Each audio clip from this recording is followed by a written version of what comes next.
अस्सलामुअलैकुम दोस्तों और साथियों, उम्मीद है आप लोग खैरियत से होंगे। ये वीडियो जो ऑटो इम्यून डिजीज़ के मरीज़ होते हैं, जैसे रूमेटॉइड आर्थराइटिस के या कनेक्टिव टिश्यू डिजीज़ के या इन्फ्लेमेटरी बावल डिजीज़ के, ये उनकी दिलचस्पी के लिए है और किसी हद तक इसमें दिलचस्पी होनी चाहिए डिप्रेशन के मरीज़ों को भी, ख़ास तौर पे वो डिप्रेशन के मरीज़ जो नौजवान हों। इस वीडियो में मैं जिक्र करूँगा दो स्टडीज़ का। जो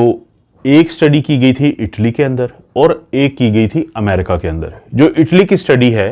वो की गई थी, 65 साल से ज़ायद उम्र के लोग थे, 81,000 से ज़्यादा उनकी तादाद थी। और मौजू ये था कि ये जो ऑटो इम्यून डिजीज़ होती हैं, जैसे ख़वातीन में बहुत ज़्यादा जोड़ों का मसला होता है, इसी तरह से कनेक्टिव टिश्यू डिजीज़ होती है, ये भी ऑटो इम्यून डिजीज़ है ख़वातीन में, ये भी ज़्यादा लोगों में ख़वातीन होती हैं कि जो मरीज़ होती हैं। और इसी तरह से कुछ लोगों को आंतों का मसला होता है, जिसको हम कहते हैं इन्फ्लेमेटरी बावल डिजीज़। कि इनका क्या ताल्लुक़ बनता है ये जो हमारी आजकल एयर पोल्यूशन की हम बहुत ज़्यादा बात करते हैं इसके साथ। ये जो स्टडी है इसमें आम तौर पे 60-65 साल की उम्र के ज़्यादातर लोग थे और इसमें मुख्तलिफ़ नस्लों के लोग थे। ये जो हम बात सुनते रहते हैं कि एयर पोल्यूशन हुई है, तो उन्होंने एयर पोल्यूशन के, यानी ये इटली में क्योंकि स्टडी हुई है, तो वहाँ पे एयर पोल्यूशन के दो जो कैटेगरीज हैं उनको चुना। एक थी पार्टिकुलेट मैटर 10 और एक था पार्टिकुलेट मैटर 2.5। यानी ये साइज़ है, ये अभी भी अगर आप अपने इर्द गिर्द नज़र दौड़ाएं तो आपको कुछ ना कुछ जो फ़िज़ा के अंदर आपको नज़र आएगा जो तैर रहा होता है। ये पार्टिकुलेट मैटर है, यानी ये एक ऐसी चीज़ है, ये ऐसे ज़र्रात हैं जो आपकी आबो हवा में मौजूद होते हैं। अब एक शहर को मिसाल लें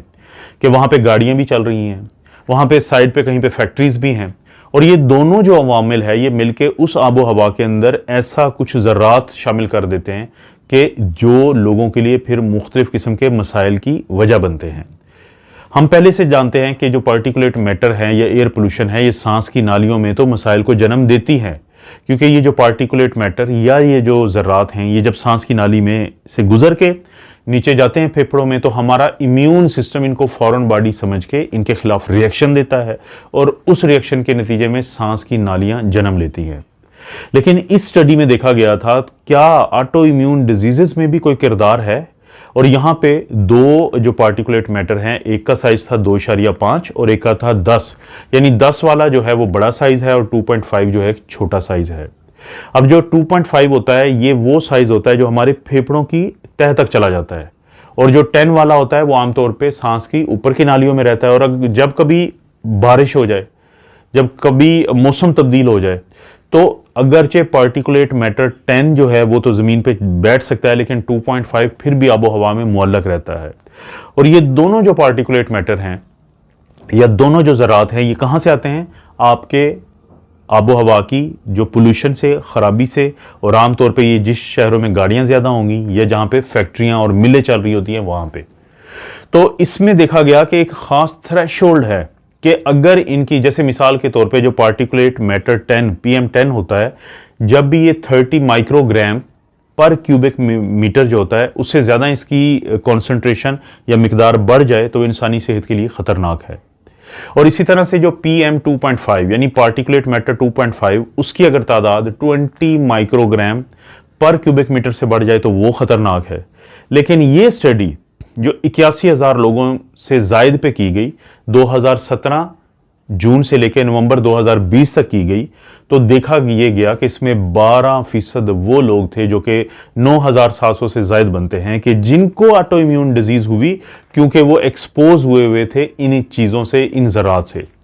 इसके मुकाबले में वो लोग जो इनसे एक्सपोज नहीं थे, उनके अंदर ये तादाद इंतहाई कम थी जिनको ऑटो इम्यून डिजीज़ हुई, यानी रूमेटॉइड आर्थराइटिस जोड़ों का दर्द, कनेक्टिव टिश्यू डिजीज़ जो ख़वातीन में बहुत ज़्यादा होती हैं, और आंतों की बीमारी जो इन्फ्लेमेटरी बावल डिजीज़ है। तो ये देखा गया कि जो पहले समझा जाता था कि एक ख़ास जो मिकदार है इन ज़र्रात की, हो सकता है वो सेफ़ लेवल हो, लेकिन उस लेवल पे भी लोगों को बीमारियां हुई इस वजह से, क्योंकि जब ये हमारे जिस्म का हिस्सा बनते हैं ये ज़र्रात, तो हमारा जो इम्यून सिस्टम है वो इनको एक फ़ौरन चीज़ समझ के तो फिर उसके खिलाफ अपना रिएक्शन देता है, तो जिसके नतीजे में ऑटो इम्यून जो बीमारी है वो जन्म लेती है। तो ये स्टडी इटली में हुई। अब हम बात करते हैं दूसरी स्टडी की, जो अमेरिका में हुई, सैन फ्रांसिस्को जो उनका इलाका है वहाँ पे हुई, और यहाँ इसमें शामिल किए गए थे जवान लोग जिनकी जो अमूमी उम्र थी वो 11 साल थी। तो उनके अंदर भी ये 3 साल के लिए स्टडी की गई और देखा ये गया कि जिस इलाके में, क्योंकि ये बेसिकली लोगों का इंदराज हुआ था और इसमें 200 से ज़्यादा बच्चे शामिल थे, तो देखा यह गया कि वो बच्चे जो उस इलाके में रहते हैं जहाँ पे ओजोन की जो मिकदार होती है वो ज़्यादा होती है, तो उनके अंदर कुछ बीमारियों ने, ख़ास तौर पे डिप्रेशन ने ज़्यादा जन्म लिया। ओजोन क्या होती है? 3 ऑक्सीजन के मालिक्यूल मिलकर ओजोन बनाते हैं। 2 ऑक्सीजन के जो मालिक्यूल होते हैं तो वो आबो हवा में, आपको पता है कि हमारी ऑक्सीजन है जो हम O2 लेके जाते हैं, जो हमारे जिस्म के लिए ज़रूरी है। लेकिन जब सूरज की शुआएं पड़ती हैं, कुछ हाइड्रोकार्बन्स कुछ जलती हैं, जब आपको पता है कंबस्शन एक चीज़ होती है कि जब हम मुख्तलिफ चीज़ों को आग लगाते हैं, तो उसके नतीजे में ओजोन या O3 जो आम तौर पे ज़मीन की जो सतह है उससे काफ़ी ऊपर मौजूद होती है, तो वो ज़मीन की सतह पे उसकी मिकदार बढ़ना शुरू हो जाती है। तो देखा यह गया कि जिन इलाकों में O3 या ओजोन का मिकदार ज़्यादा थी, और वो किस वजह से ज़्यादा थी, वो एयर पोल्यूशन की वजह से ज़्यादा थी। वो हमारे आबो हवा में हम जो मुख्तलिफ चीज़ों को आग लगाते रहते हैं उसके नतीजे में ज़रात बनते हैं, उनके साथ जब सूरज की शुआएं या अल्ट्रावायलेट रेडिएशन टकराती हैं तो उसके नतीजे में फिर ओजोन उस जगह पे जन्म लेती है जहाँ पे इंसान रहते हैं। तो वो बच्चे जिनके अंदर, जो उस इलाके में रहते थे जहाँ पे ओजोन का मिकदार ज़्यादा थी, तो उनके अंदर डिप्रेशन ज़्यादा पाई गई बनिस्बत उन बच्चों के जो उन इलाकों में रहते थे जहाँ पे ओजोन इतनी ज़्यादा नहीं थी। तो ये जो 2 स्टडीज़ हैं ये आपको एक चीज़ बताती हैं कि अगर आप ऑटो इम्यून डिजीज़ से बचना चाहते हैं, आपके बच्चे डिप्रेशन से बचना चाहते हैं, तो अपने इर्द गिर्द की जो आबो हवा है उसके साफ होने पे या उसके ख़राब होने पे ज़रूर नज़र रखें।